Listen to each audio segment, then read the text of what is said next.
So what India has done is, one, you have allowed the big guys to become extremely big, but you have kind of made a bonsai out of the small scale sector, not allowed them to grow. Right. Can you explain how these two extremes have emerged?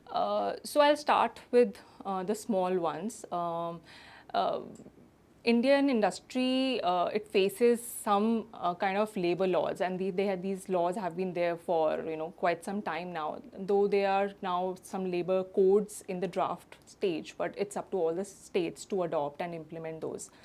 So those labor laws are such that they give perverse incentives for the firms to stay small. For example, there's an Industrial Dispute Act, according to which if you have the firm size grows beyond 100 workers, then you'll have to take permission from the government to lay off your workers. So to avoid all of these administration related costs, firms prefer to stay small.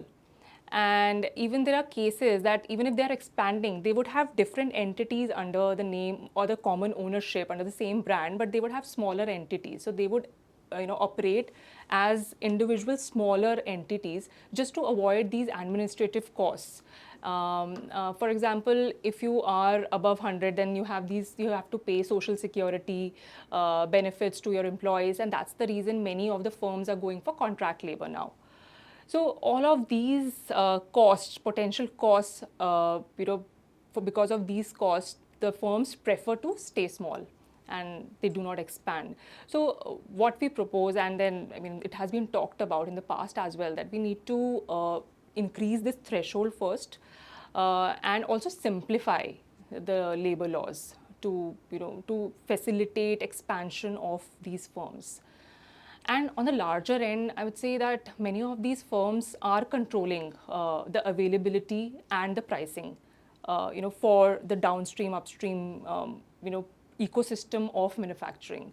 So a lot of these large firms have or produce products which are of upstream in nature, and then on the other hand you protect your economy from the global market by higher tariffs. So you can just resort to these larger firms for the inputs that they are providing, but at a very high price. So they have this pricing power, they govern the availability. So and that's how it flows to the downstream sector by and it leads to it has competitiveness implications hence. So yeah, that's how we have the missing middle.